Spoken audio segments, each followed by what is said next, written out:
بسم اللہ الرحمن الرحیم۔ السلام علیکم۔ بلا شبہ قرآن و حدیث محض قصے اور کہانیوں کے لیے نہیں ہے، بلکہ اس میں حرف پہ حرف پوری انسانیت کے لیے اصلاح اور رہنمائی موجود ہے۔ ہم بڑی تحقیق کے ساتھ قرآن و حدیث کے مفہوم کو ہماری ویڈیوز کے ذریعے آپ تک پہنچانے کی کوشش کرتے ہیں۔ شیطان کا سارا سرمایہ ہماری توبہ کی ایک کلمے کی مار ہے۔ ابلیس جب بارگاہ الہی میں مردود ٹھہرا تو کہنے لگا، اے اللہ مجھے قیامت تک مہلت دے دے۔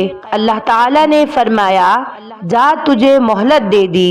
ابلیس نے کہا، اے اللہ مجھے تیری عظمت کی قسم ہے، تیری کبریائی کی قسم ہے، میں اولاد آدم کے آگے سے آؤں گا، دائیں بائیں اور پیچھے سے آؤں گا اور ان کو گناہوں میں مبتلا کرتا رہوں گا، تیرا باغی بناتا رہوں گا، تیری نافرمانی کرواتا رہوں گا۔ اللہ تعالیٰ نے فرمایا کہ مجھے اپنی عظمت اور کبریائی کی قسم ہے کہ میرا بندہ سچے دل سے ایک بار معافی مانگ لے تو میں اس کے سارے گناہ معاف کر دوں گا۔ محترم سامعین، اس سے معلوم ہوا کہ شیطان کا سارا سرمایہ ہماری توبہ کی ایک کلمے کی مار ہے۔ نبی اکرم صلی اللہ علیہ وآلہ وسلم نے فرمایا کہ بنی اسرائیل کا ایک شخص تھا جس کا نام کفل تھا، ہر طرح کے جرم میں مبتلا تھا، شاید ہی کوئی گناہ ایسا ہو جو اس کے نامہ اعمال میں موجود نہ ہو۔ ایک عورت سے 7 درہم کے عوض ایک رات کے لیے سودا طے کرتا ہے۔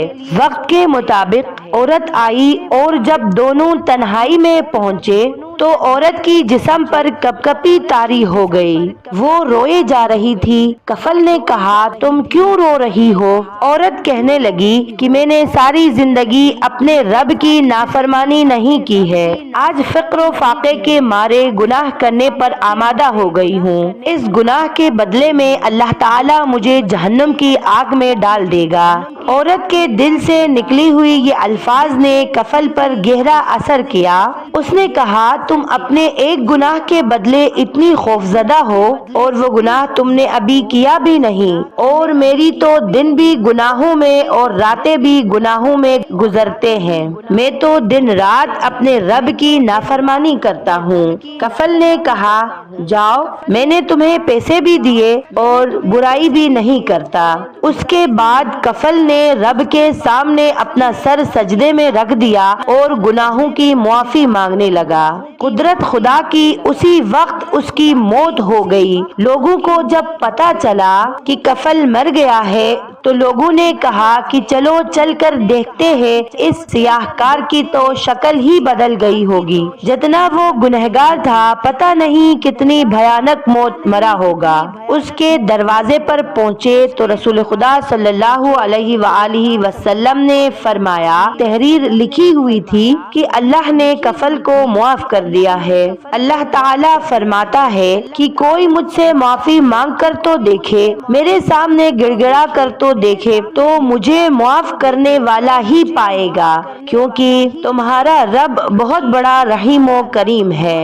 اللہ تعالیٰ قرآن کریم میں ارشاد فرماتا ہے کہ کہہ دو کہ اے میرے بندو، جنہوں نے اپنی جانوں پر زیادتی کی ہے، تم اللہ کی رحمت سے نا امید نہ ہو جاؤ، سچے دل سے توبہ کرنا تمہارا کام ہے، تمہاری زندگی بھر کے گناہ پر اپنی رحمت کے قلم پھیر دینا اللہ تعالیٰ کا کام ہے۔ ایک اور جگہ پر اللہ تعالیٰ قرآن کریم میں ارشاد فرماتا ہے کہ بے شک اللہ تعالیٰ سارے گناہوں کو بخش دیتا ہے، واقعی وہ بڑی بخشش بڑی رحمت والا ہے۔ محترم سامعین، یہ تھی ہماری آج کی ویڈیو۔